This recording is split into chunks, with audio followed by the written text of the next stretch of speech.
Huwag ka mag-alala, Tore, kasi matagal ko na talaga gusto makabugbog ng unggoy.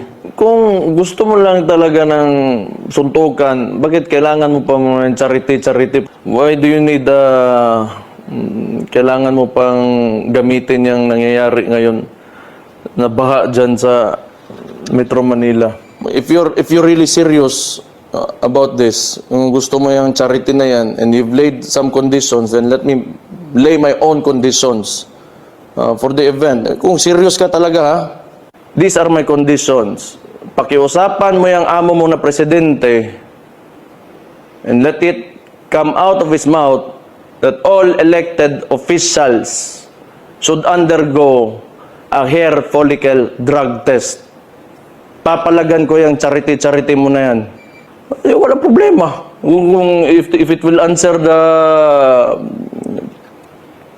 the issues nitong bansa natin, I can do that.